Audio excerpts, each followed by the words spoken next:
Всем доброе утро! Сегодня решила выйти на такое короткое видео, чтобы вы меня не потеряли. Я снимаю видео, но не успеваю их монтировать.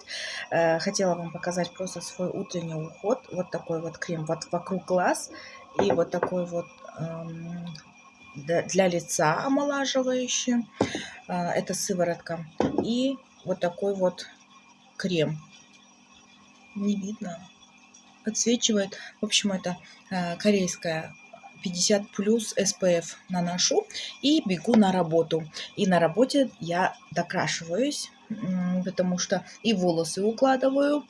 Так как вчера я уснула после ванны, просто высушила и уснула, потому что у меня не было такой возможности, чтобы уложить волосы, потому что у меня все на работе. У меня только здесь фен, ну, есть расчески, но мне было вчера лень уложить волосы.